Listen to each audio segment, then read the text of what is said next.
पनवेल महानगरपालिकेच्या प्रचाराची रणधुमाळी आता सुरू झालेली आहे। पनवेल महानगरपालिका निवडणूक आणि भारतीय जनता पार्टी व महाविकास आघाडीमध्ये खऱ्या अर्थाने होणारी ही लढत यासाठी पनवेलचे आमदार यांनी आता कळंबोलीतील प्रभागांना भेटी दिल्या। प्रचारासाठी उतरलेल्या आमदारांनी मतदारांना आव्हान केलेलं आहे।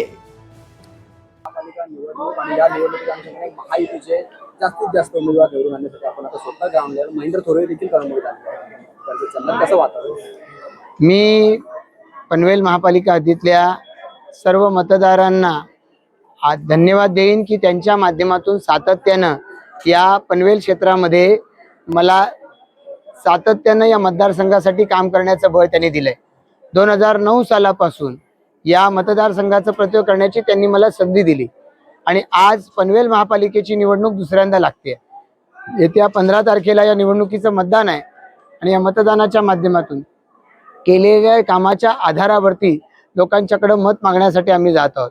या महापालिकेच्या हद्दीमध्ये भाजपने खूप काही केलंय, पुढच्या कालावधीमध्ये खूप काही करायचं आहे, पण जशी राज्यामध्ये महायुती आहे तशी आता पनवेल महापालिकेमध्ये सुद्धा भाजप, शिवसेना, राष्ट्रवादी आणि RPI अशी महायुती आहे आणि या महायुतीच्या वतीनं आम्ही निवडणूक लढवतोय। तेव्हा येणाऱ्या कालावधीमध्ये माननीय नरेंद्र मोदीजींचं सरकार केंद्रातलं, राज्यामधलं देवेंद्रजींच्या नेतृत्वाखालचं, शिंदे साहेब, अजितदादा यांच्या नेतृत्वाखालचं सरकार यांची ताकद आमच्या पाठीशी आहे आणि त्यामुळे विकासाच्या दृष्टिकोनातून या महापालिकेला कुठलाही अडथळा येणार नाही।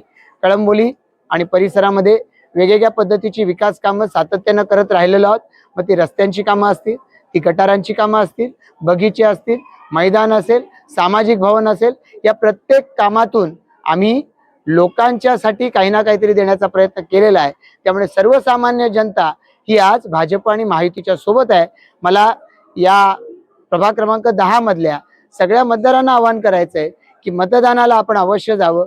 लोकशाहीनं दिलेला, डॉक्टर बाबासाहेब आंबेडकरांनी दिलेला हा संविधानातला घटनात्मक अधिकार हा आपण बजावला पाहिजे आणि आमच्या चारही उमेदवारांना विकासाच्यासाठी आपण मतदान करावं अशी आपल्या मार्फत सगळ्या मतदारांना विनंती आहे। धन्यवाद।